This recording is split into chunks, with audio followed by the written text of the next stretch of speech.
也许是最后一次美元潮汐。从此以后，美国再也不能利用霸主地位来收割任何一个国家，美元也将不再影响全世界。你相信吗？关于美联储降息的事儿，大家都已经知道了啊。这轮历时4年的美元潮汐总算是结束了。那我为什么说这也许是最后一次呢？美元潮汐到底是如何形成的呢？事情还得从这罪魁祸首美元说起。在历史上，不夸张地说啊，每一次的美元潮汐都会引爆一个国家，然后美国才能趁机收割。比如80年代的拉美，90年代的日本，2000年的互联网泡沫，08年的次贷危机，招招命中。咱们先聊一下美元的力量为什么这么强大啊？为什么它一降息，全世界都跟着报道啊？这点就要从美元的地位说起。这么多年，美国靠着自己强大的军事实力和经济影响力，把美元牢牢地和全球的硬通货捆绑。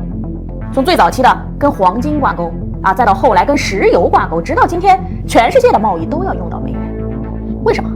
因为石油是所有工业的命脉，没有美元你就买不到石油，而没有石油，工业生产就会停摆。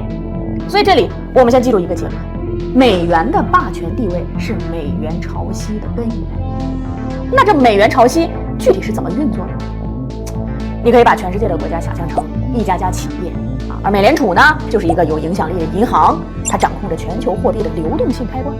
那当美国降息的时候，就是在向全球撒美元，钱变得好借了，尤其是那些资金短缺的新兴国家，可以开始加杠杆搞发展。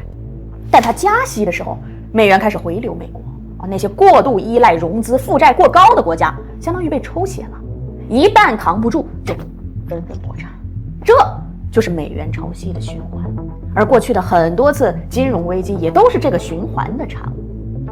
那回到开头那个话题啊，为什么说这一次很有可能是最后一次美元潮汐？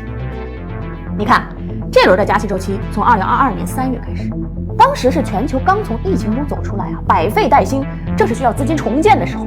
可美国呢，前脚疯狂印钱，后脚却逆势加息，迅速抽走了全球的流动性，坑了所有国家，但是也让大家彻底清醒了。如果你还把美元当成唯一的世界货币，世界的经济周期就会一直被美国操控。所以从这一次开始，你发现没有，全球各国都在疯狂地寻找美元的替代品，试图摆脱这个枷锁。于是很多反常的现象出现了。